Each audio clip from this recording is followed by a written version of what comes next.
Let's prepare our body for deep squats.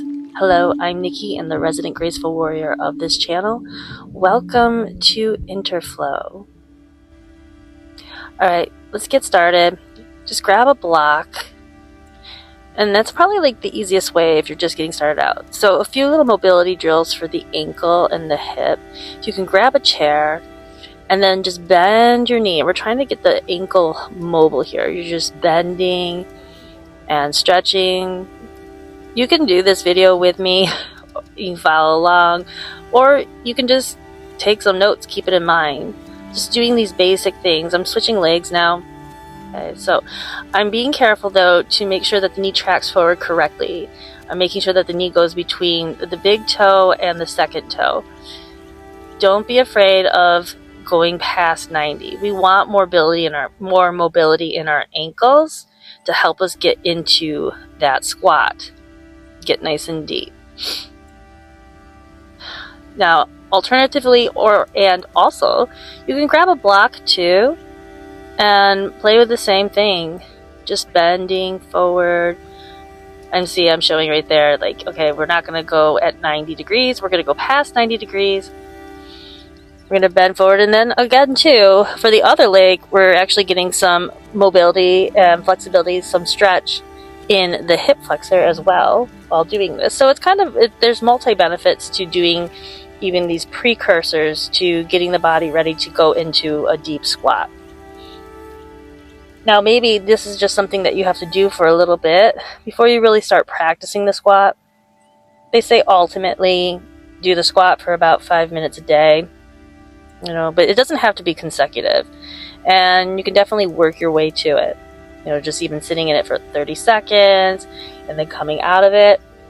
So I'm just really stretching nice and deep. I'm trying to relax the shin too as I bend forward. And now I'm just going to switch legs and do the same thing. And I'm just pointing out there that I'm making sure that the knee is going forward in between the big toe and the second toe. I can't stress that enough, because you don't want the knee to go out too much to the side towards the pinky toe. You don't want to go in too much and pronate too much. So you just want to keep it on that track. And nice stretch for the calf as well. Breathe into it. Try to relax into it. And like I said, well, at the same time too, on the other side, you're getting a nice stretch into the quad. And you can pull back and forth and give yourself a stretch into the hamstrings. Grabbing a chair here. And another way, if you're a beginner with trying to get into the squat, is using a chair to assist you, right? And as you can see now, like in that squat, I'm not at 90 degrees with my knees. They have to come forward a little bit. So that ankle mobility and those ankle mobility drills are really, really, I would say, imperative and crucial and helpful to getting into that squat. And I'm just showing you right now to stretch out the calves, right? We want the calves nice and stretched. We don't want to overstretch. We don't want to overstretch to overstress, right? But just a little gentle bit, even before you get down into the squat and it's something that your body is comfortable getting into now. Still want to stretch out the calves, get the body ready and prepared. So I'm going to come into the squat. I'm just demonstrating that sometimes you might find that your heels are popping up. You can either put a block underneath the heels or 2 blocks for each heel. You can fold up a mat, just because so you could have the stability and having the heels touch something. So again, there's no extra tension in the front of the ankle and in the back. Then you can see ultimately too, as you become more comfortable, you can start just sitting on the block, right? You want a straight line. You want that tailbone to point down. And you don't want any hunch in the upper back, right? So now I'm just bending forward because I want to get my elbows in between my legs, because now I want to press my elbows against my shins and open up my shoulders. And then I draw the shoulder blades down, the tail down towards the ground. And then as you can see, eventually, or even maybe as your body gets used to it, in one session, you can just take the block away. Sometimes I choose not to. Sometimes I just want to chill on the block. So I'm demonstrating for you right now. Just sitting on the block. This is how you can get your time in with it. You spend a minute there, and you don't have to just sit in the squat. You can start to add some movement. And again, I just put my elbows in between my legs, and I'm pressing my arms against my legs. And now you get some twists out of it. And twist to one side and then the other. So many benefits. So it can actually improve your digestion just because it helps the organs align in that position. It helps with breathing. It helps open the diaphragm more.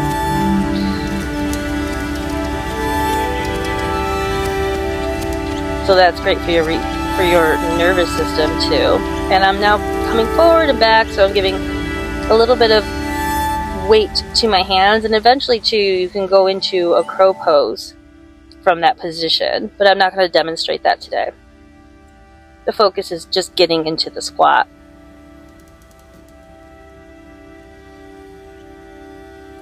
It's also great for your lower back and the mobility of your hips and your back. And then come out of it, do like a little forward fold. If you can't straighten your legs like that, it's okay to have a little micro bend to the knees. Don't want anything forced. If you can't reach the ground, you can also always opt to like grab the blocks too under your hands. And then after you've stretched out and taken a little break from the squat, come back into it. Same thing. Move your arms. Breathe, stay calm.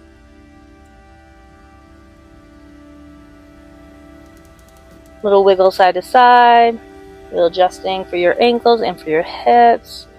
I like to move around in poses. I don't like to stay too stationary. And again, like I said before, it doesn't have to be 5 consecutive minutes. However, at this point in my life, I could sit in that squat for 5 minutes. But I will here and there take a break and come out of it and stretch forward, and there's nothing wrong with that.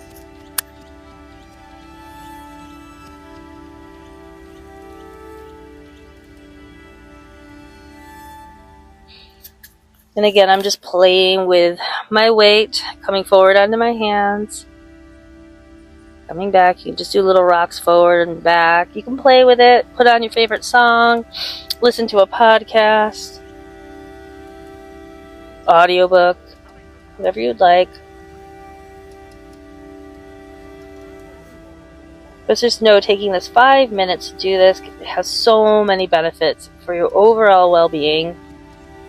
It definitely decompresses your back, that's for sure.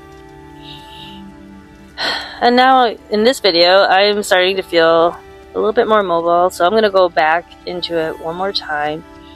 Just taking my time. I don't know, heard something behind me. Okay, so back in the squat one last time. And I would recommend too, when you're first starting out, or when you're doing any kind of movement, physical activity, having to do with working out, getting the body used to doing something new. Doing it about 3 times is pretty ideal. In this case, it's not so much about the reps, but maybe about how long you sit in each squat. And again, you can make it more interesting. And as you become more comfortable in it, by even interlacing your fingers behind your back, opening up the shoulders more.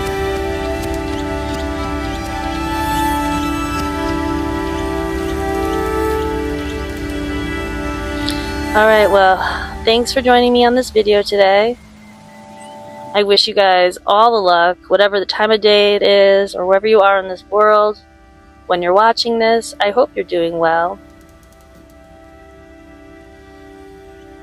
Always try to find a moment for yourself, right? You're no good to others if you can't do something for yourself. Small things matter.